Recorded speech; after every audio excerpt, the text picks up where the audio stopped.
రకాలుగా భారతీయ జనతా పార్టీని నరేంద్ర మోదీ గారిని ఇక్కడ నేను కంటెస్ట్ చేసినటువంటి అభ్యర్థిగా నన్ను అనేక దుర్భాషలు మాట్లాడినా కూడా భయభ్రాంతులకు గురి చేసిన, ఫోన్లు చేసి భయపడించిండ్రు.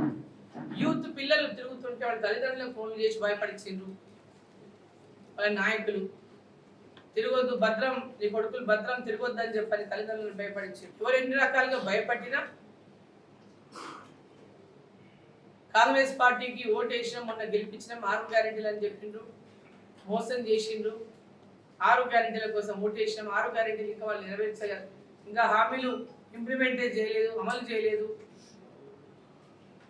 ఈ ఓటు నరేంద్ర మోదీ గారు అందించినటువంటి పేదవాళ్ళకు అందించినటువంటి ఉచిత గ్యాస్ కనెక్షన్లు కావచ్చు, ఉజ్వల మరుగుదొడ్లే కావచ్చు, ఉచిత బియ్యమే కావచ్చు, కరోనా ఫ్రీ వ్యాక్సినే కావచ్చు, గ్రామాల్లో ఉపాధి హామీ కూలీలకు 310 రూపాయలు పెంచడమే కావచ్చు, గ్రామాల్లో పెద్ద ఎత్తున సీసీ రోడ్లు కానీ, ఇతర అభివృద్ధి పనులు కానీ, అంగన్వాడీలో భోజనం కానీ, ఇట్లా చెప్పుకుంటూ పోతే రైతులకు కిసాన్ సమ్మాన్ నిధి కానీ, ఉచిత రైతులకు సబ్సిడీ మీద ఎరువులు కానీ, ఇట్లా అనేకమైనటువంటి కార్యక్రమాలు నరేంద్ర మోదీ గారు చేసినటువంటి అనేక పథకాలు, గ్రామాల్లో సీసీ రోడ్లు, డంపింగ్ యార్డులు, హరితహారం,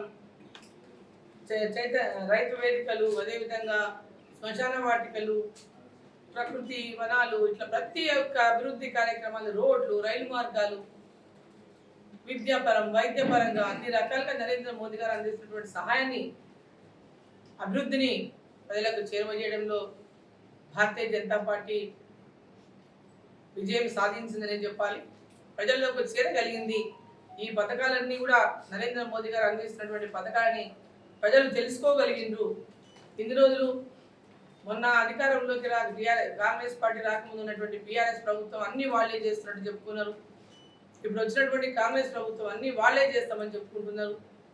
కేంద్ర ప్రభుత్వం నుంచి వస్తున్న నిధుల గురించి వీళ్ళు ఎవరు చెప్పకపోవడం, పథకాల గురించి ప్రజలకు చేరవేయకపోవడం, వాళ్ళకు అవగాహన కలిగించకపోవడం, చైతన్యం కలిగించకపోవడం, మరి ఇవన్నిట్లో కూడా ప్రజలకు ఒక హామీని నరేంద్ర మోదీ గారు అందిస్తున్నటువంటి ప్రతి ఒక్క అభివృద్ధి పథకం, ఎలాంటి డెవలప్మెంట్ పథకం అయినా ప్రజలకు చేరవేస్తాము, అది మీకు అందిస్తాము అని ప్రజల్లోకి తీసుకెళ్ళగలిగినాం.